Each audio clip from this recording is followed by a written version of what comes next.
Alright, in this ray diagram, I'm going to be making a ray diagram for an object that is beyond the focal point, outside of the focal point of this concave mirror. So this is my mirror, right here, mirror. And this is my object, and so I'm going to figure out where the image is formed by this object. Now you can see that this object is pretty far away from this mirror. To do that, I'm going to use two rays to locate the image, and then once I've used those two rays, I'll use a third ray to confirm the location of that image. So the first two rays are going to use the focal point. Recall that the focal point is where rays would go if they came in parallel. They would all bend through the focal point. That's the definition of a focal point. So with that, I can do two rays. I can do a ray that starts parallel,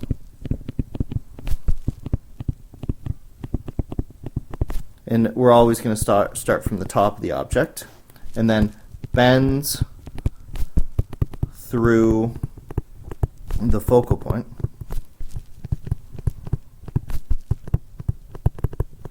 So let's add that ray first. It's going to start parallel, hit the mirror, and then it's going to bend through the focal point, something like that. And then the secondary ray I'm going to do is going to start going through the focal point, and as a result it's going to bend parallel. Sometimes I think of that first ray that I have on the diagram right now as the forward ray, and this second ray can be thought of as the backwards ray.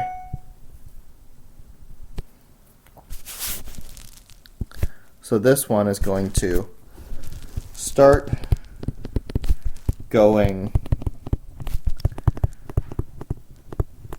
through the focal point,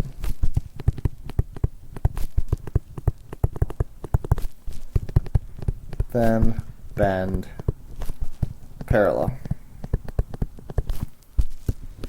So that'll be our second ray, or our backwards ray.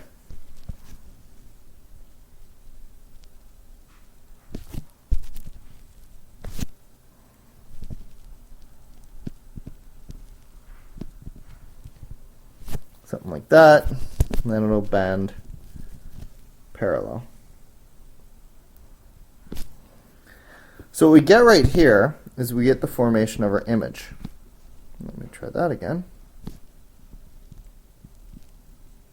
Something like that. Our image I.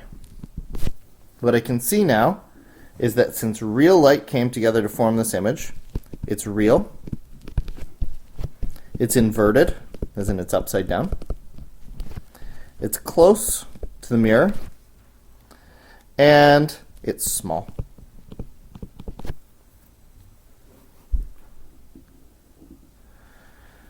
So with that, we can do a third ray just to confirm the location of our image to make sure we've done this correctly.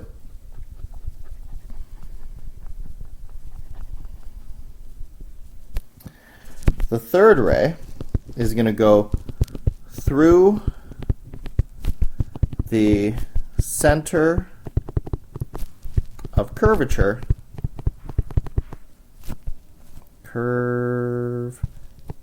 curvature, and I don't know if that's spelled right, oops, through the center of curvature and bounce back.